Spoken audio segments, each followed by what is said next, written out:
Welcome to another journey, another episode of OG Talk. This is Chase, and I have to say, somebody just distracted me on doing the video. Somebody just pulling up like the cops. I didn't know who it was real quick, so couldn't really do my intro. What's up, y'all? First of all, today is the start of the NBA Finals, and this is not a sports channel at all, but the New York Knicks are taking on the San Antonio Spurs, and being a Jersey native, I am hoping that the Knicks win the championship. What I'm also hoping is when the Knicks do win this championship, that they don't completely burn up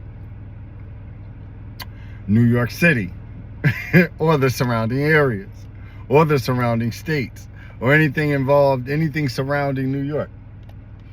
Because Knicks fans are absolute animals, yo. They are absolute animals. They are so passionate, and they have not won the Knicks haven't won a championship in, 50 years, something like that. So, rooting for the local team on that one. Anyway, as the summertime is upon us now, we are now in June 2026. I don't really do time too much on here because I don't really believe in time like that. But in order for us to count how old we are and stuff like that, I guess it's useful. And I was wondering, how y'all feel about this. When you're people like us, right? And you think deeply on most things, and you're so present in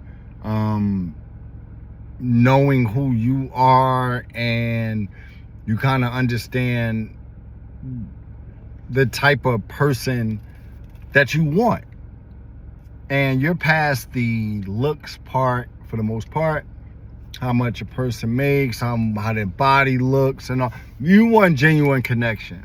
And you know if somebody is on your genuine connection, all of that other stuff falls into place.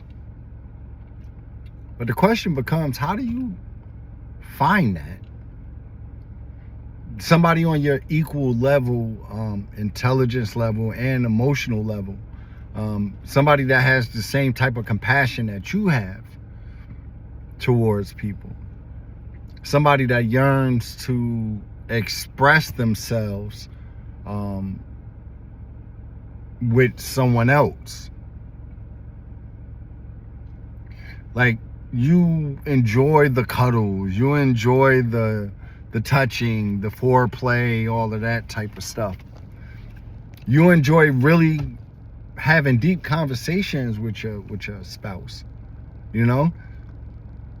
And, I'm talking spouse as in man, woman, it doesn't matter, man, woman, woman, doesn't matter. None of that matters. The gender doesn't matter. I'm talking about like the connection that you have with another person. Like, it's not all about the physical stuff, it's the deeper stuff. Don't you find that hard to find in 2026? I don't know, because like a lot of people aren't dating now, and I think it's hard to find somebody that's on your trajectory, somebody that really looks at the world not in a selfish way. Like think about it. If there's another person with the same type of heart you have, and they're your partner, oh man, there's nothing you can't, like, life is dope at that point, right? See, it's the connection with people that is so hard to find nowadays, because there's so many people that's superficial, and it's hard for people like us to find each other. So we kind of, like, I think eventually these people come in our lives, but things have to kind of shake out first. But I do believe they exist. And not speaking for my personal life, because like when I do these, a lot of times I'm not speaking specifically about me.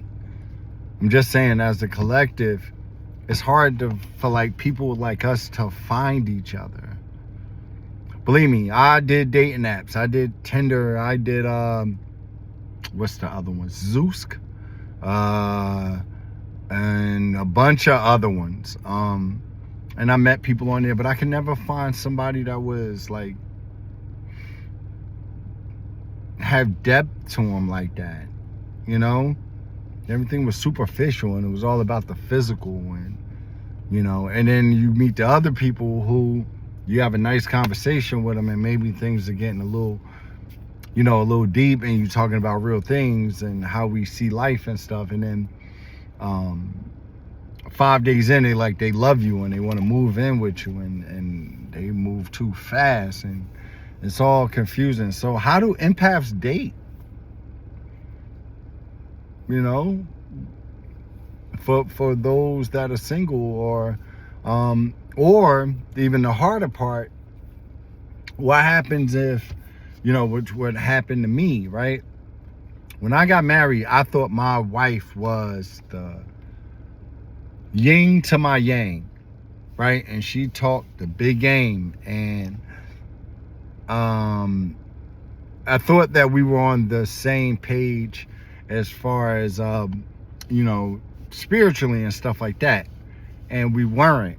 So like, what happens when, you know, you wrapped in, right? You might be married to this person, or have a baby with them, or whatever it might be. You locked into them, and then you find out that they're not really deep like that at all, and they was kind of playing along with you,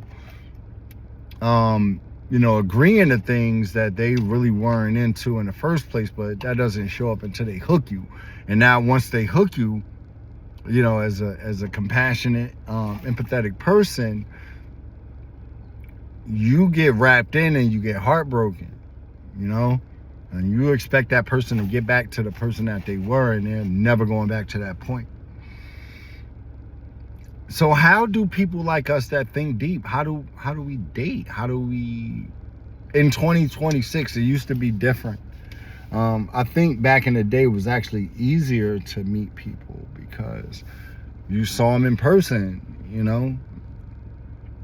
I can't even imagine being on a dating app or anything like that, like now, you know. So how do people do that? It's just a question that popped in my head today. Like, how do you find that significant other now? Is it even possible, or do we even want it anymore? That's not my reality, right? But you know, I like to look at things from a collective perspective, and I'm hoping that one day that all of us, you know, will be so commonplace for us to meet other people who share similar interests, you know. And again, like, it's not about hooking up or anything like that, at least for me. I'm happy where I am right now in life, and I'm not, you know, I'm good in my space right now. I'm in a happy space.